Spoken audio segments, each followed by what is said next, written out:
Fala galera, bem-vindos ao módulo de pneumologia e hoje a gente vai conversar sobre DPOC, doença estável. Ah, Felipe, mas DPOC eu já vi um monte de aula, um monte de curso, fiz um monte de questão, é muito tranquilo. Vou te mostrar se de fato é tranquilo mesmo. Então presta atenção que a gente vai exercitar com um caso clínico. E começa aqui com o Vinícius, 60 anos de idade, que procurou atendimento devido a um quadro de espineia, ortopneia, presta atenção nessa palavra, e tosse há cerca de 2 anos. Ele está te contando que o quadro respiratório é crônico. Mas aí, nos últimos 6 meses, o sujeito vem piorando do cansaço. Opa, dispneia progressiva nos últimos 6 meses. Por conta desse cansaço, não consegue mais acompanhar a esposa na feira. A esposa ficou brava, falou, pô, por que você não está vindo atrás de mim? Porque você está lá atrás, traz as compras para cá. Então, a esposa que levou ele ao médico, tá certo? Porque ele não conseguia mais acompanhar o passo da esposa. Ele está te contando o grau de espineia e você nem percebeu isso. Beleza?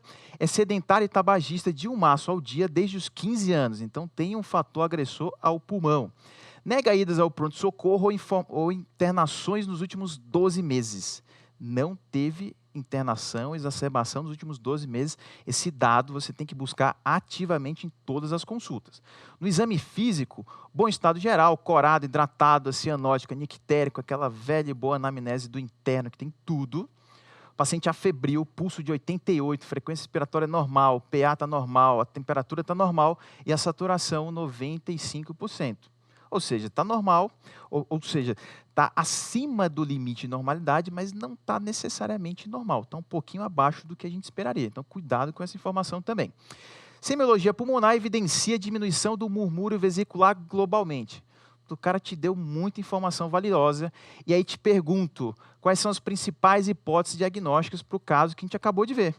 Doença pulmonar obstrutiva crônica é a primeira, segunda, terceira, 50ª hipótese diagnóstica, porque a gente tem um fator de risco, que foi o tabagismo, a gente tem um sintoma respiratório, um quadro de dispneia, e aí quando você vai para a ausculta pulmonar, ainda se percebe uma redução universal do murmúrio vesicular. Beleza, acho que DPOC de fato é a nossa primeira hipótese.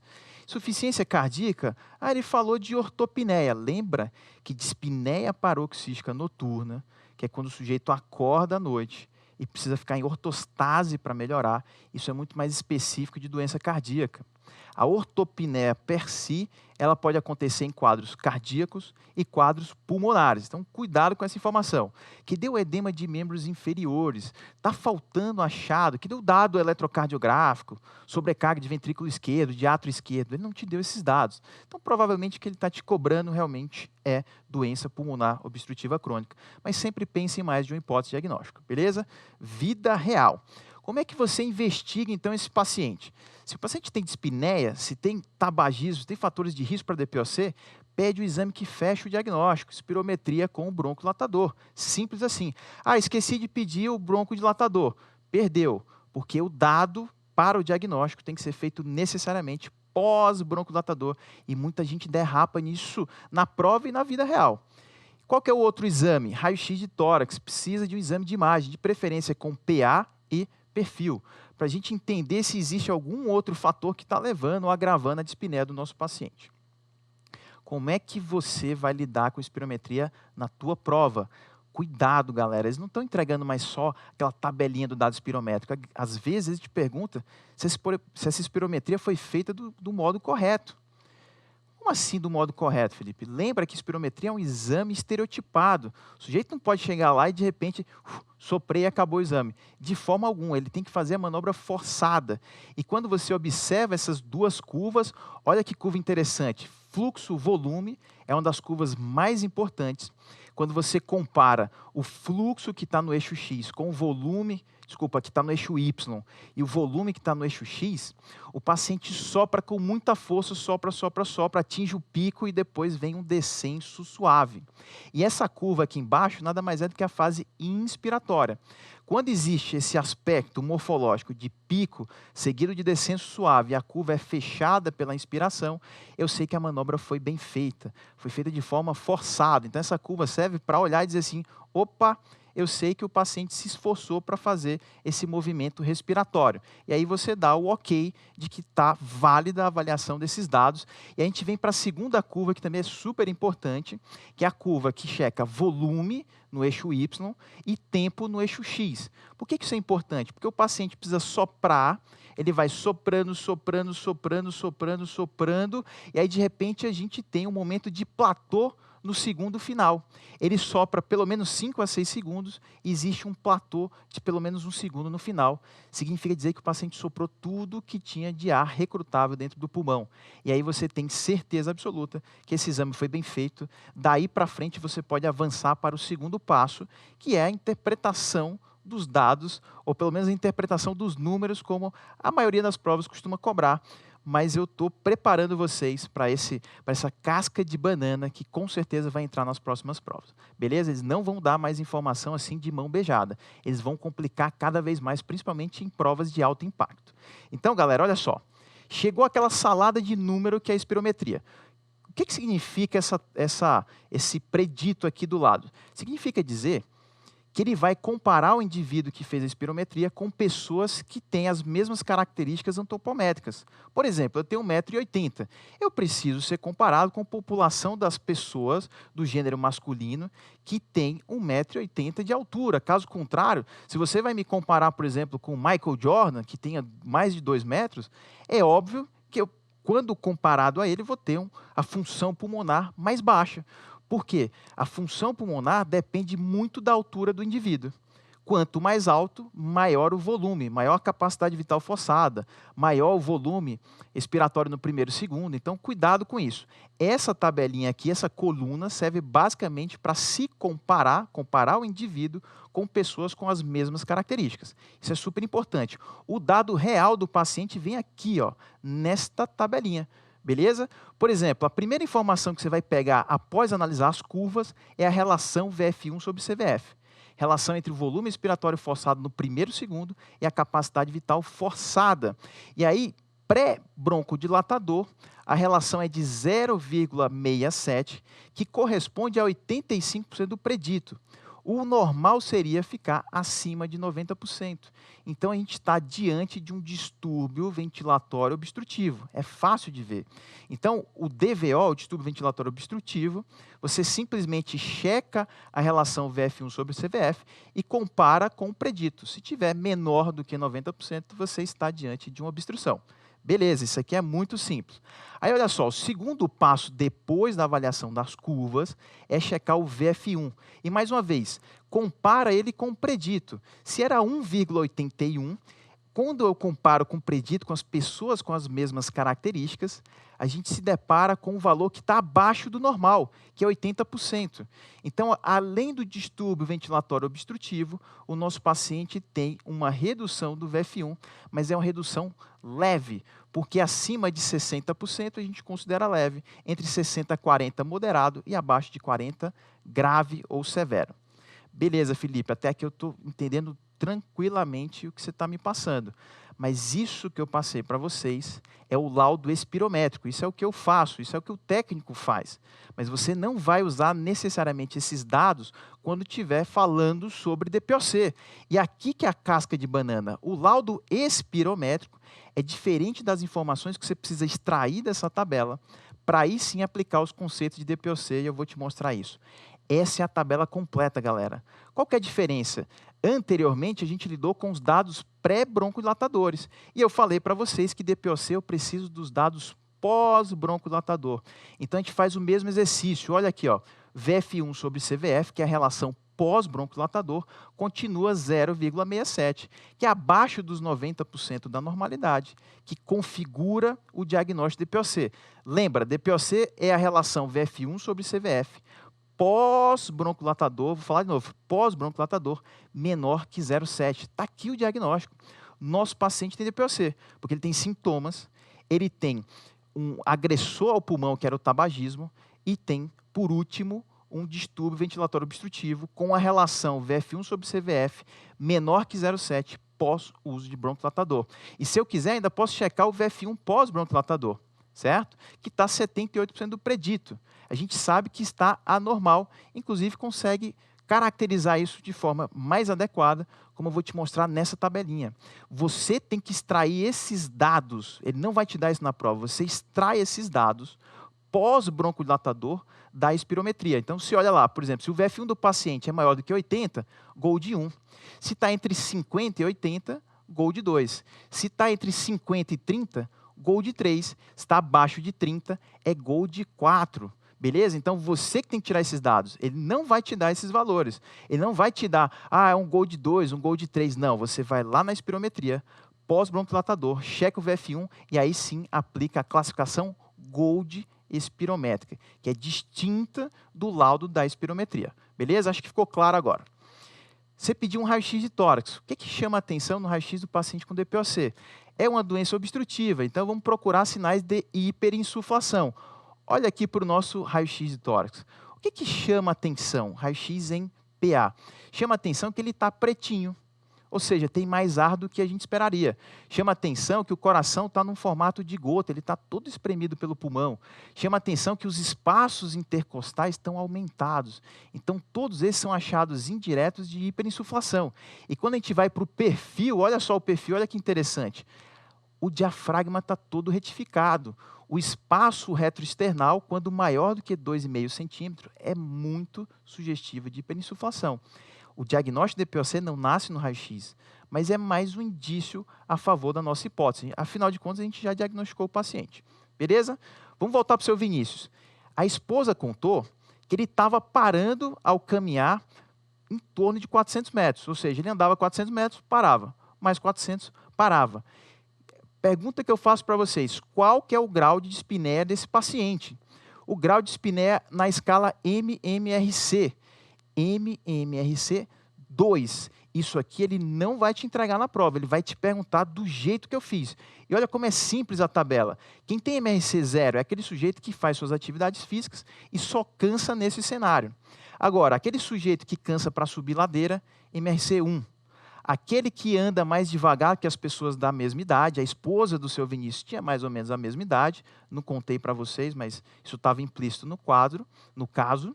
E olha só, então ele é MRC 2, porque ele estava parando, ele estava mais lento do que a esposa. Agora, se ele não andasse nem sequer um quarteirão, 100 metros, ele já passaria para o grau 3. E se ele não conseguisse sair de casa, cansasse para tomar banho, MRC grau 4. Isso é fundamental porque você vai precisar desse conceito para acertar as questões. Na sequência ele fala, o sujeito fuma um maço por dia desde os 15 anos de idade e ele tem 60 anos. Aí pergunta simples, qual que é a carga tabágica do seu Vinícius? Tranquilo, é intervalo de uso vezes o número de cigarros que ele consome ao dia dividido por 20. Por que 20, Felipe? Que matemática louca é essa? Um maço de cigarro tem 20 cigarros. É simples assim. Então, se ele tem 60 anos, começou a fumar aos 15, 60 menos 15, 45. Se ele fuma um maço por dia, 20 dividido por 20, carga tabágica total de 45 anos maço, ou maço ano. Dá na mesma, galera. Não vai encrencar por conta disso. Beleza? Nega idas ao pronto-socorro e internações nos últimos 12 meses. Essa pergunta é sua, ela é ativa, você tem que perguntar para todo paciente com DPOC, porque isso é um marcador importante. Diante desses dados que eu te apresentei, qual que é a classificação GOLD do paciente? GOLD B. E aqui é que a gente vai parar e ver com muito cuidado, porque de fato o seu Vinícius é caracterizado ou classificado dentro do nosso alfabeto GOLD, como B. Vou mostrar para vocês. Olha só, olha para essa tabelinha com muito cuidado. Você vai plotar basicamente dois dados que você já extraiu da história do paciente. Primeiro dado é o grau de dispneia. É só colocar aqui no eixo X. Quem tem pouca dispneia fica na coluna de lá. Ou é A ou é C. Quem passa a ter mais dispneia, ou seja, de grau 2 para frente, ou é B ou é D. Felipe, ok, mas como que eu defino se é A, C? Como que eu defino se é B, D? Como é que eu faço isso na prática? Você vai associar um novo dado, que é o risco de exacerbação. Então, você tem que fazer essa pergunta para o paciente, porque quem teve uma exacerbação ao longo de 12 meses, sem necessidade de internação, tem que ser exacerbação leve a moderada, cuidado com esse detalhe, beleza? Esse carinha aqui, ele fica na prateleira de baixo, ele é A ou ele é B. Agora, se o paciente tem pelo menos 2 exacerbações ao longo do ano, ou uma exacerbação com necessidade de internação hospitalar, ou seja, foi mais grave, ele fica na prateleira de cima. Então, basicamente, você junta essas duas informações. O Vinícius, ele tinha uma dispneia MRC 2, certo? Maior ou igual a 2 fica desse lado aqui, já conversei com vocês. Fica do lado aqui BD. Então, ele tem dispneia MRC 2, simples assim, beleza? E aí, qual que era o risco de exacerbação dele? Ele contou que nos últimos 12 meses não exacerbou. Ou seja, ele não pertence à prateleira de cima, ele pertence à prateleira de baixo, porque ele tem 0 ou 1 exacerbação leve. Simples assim, com o nosso abecedário a gente consegue caracterizar o seu Vinícius como Gold B, beleza? Então, nunca mais erra a questão nesse sentido. E qual que é o tratamento? Já que você fez tudo bonitinho para o seu Vinícius, qual que é o tratamento dele? Simples assim, galera, cessação do tabagismo faz parte de toda a rotina, inclusive é um dos dados que reduz mortalidade. Reabilitação pulmonar faz parte da maioria desses pacientes, a priori B, C e D. O A você pede para ele simplesmente fazer atividade física. Vacinação, todo paciente com DPOC, ele tem o pulmão lesado, então precisa vacinar contra influenza e precisa vacinar contra pneumococo. Simples assim. E do ponto de vista de broncodilatador, lembra que o Vinícius tem dispneia, ele anda mais lento do que a esposa dele, a esposa quer que ele ande no mesmo ritmo, quer ficar lá conversando sobre o dia a dia. Eu tenho que dar para ele LABA ou LAMA. O que é o LABA? O LABA é o beta-agonista de longa duração, formoterol, por exemplo, salmeterol. E já o LAMA é o antimuscarínico de longa duração, que a gente conhece aqui, o tiotrópio, beleza? Vamos chamar de LABA, vamos chamar de LAMA, que fica mais fácil a partir daqui.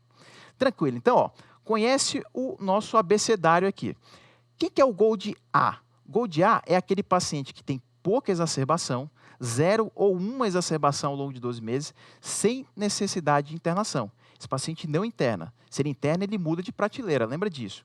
Além disso, ele tem pouca dispneia. Então, o que eu faço com esse paciente? Para de fumar, dou as vacinas para ele e simplesmente dou um tratamento se necessário. Se o senhor cansar, se o senhor tiver dispneia, ele usa um beta-2 de curta duração. Olha só, esse paciente você tem o compromisso básico de vacinar, interromper o tabagismo e, eventualmente, se necessário, dar uma medicação de curta duração.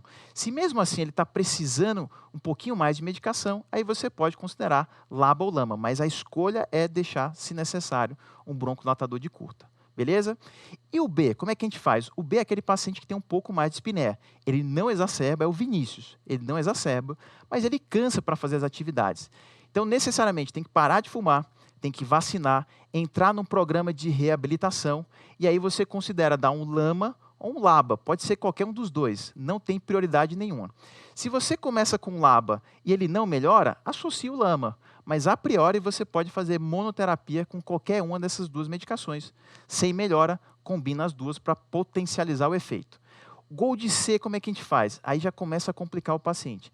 É aquele cara que exacerba, pelo menos uma grave ou duas ao longo do ano, mas um paciente que tem pouca dispneia. Então, se o problema aqui é a exacerbação, eu dou uma medicação que diminui esse evento. Quem que é? O LAMA. O antimuscarínico de longa duração é capaz de reduzir o número de exacerbações, coisa que o LABA não consegue fazer sozinho. Então, cuidado. Aqui eu não posso dar LABA ou LAMA. Eu tenho que necessariamente começar por LAMA. Para de fumar, dá as vacinas, faz o programa de reabilitação e se mesmo assim ele continuar exacerbando, você tem obrigação de combinar o LABA com o LAMA, porque a combinação dessas duas drogas é capaz de reduzir o risco de exacerbação. E se esse paciente tiver rinite alérgica, uma espirometria com resposta a broncodilatador, eosinófilo alto no sangue periférico, aí sim você pode considerar o uso de corticoide inalatório. Olha que a gente só veio usar corticoide inalatório numa situação de exceção nos pacientes Gold C, beleza? Então não faz parte da nossa prática, a prática de tratamento de DPOC, o uso de corticoide inalatório. E quem que é o Gold D? Esse é o paciente ruim, porque ele cansa e ele exacerba. Aqui, necessariamente, eu começo com LAMA e, muito provavelmente, eu vou combinar drogas. Então, LAMA com LABA, e se esse paciente continua exacerbando, continua cansado, eu preciso associar LABA, LAMA, corticoide inalatório. E se mesmo assim ele continua exacerbando, eu posso dar azitromicina ou eu posso dar um antileucotrieno para esse paciente, tá bom?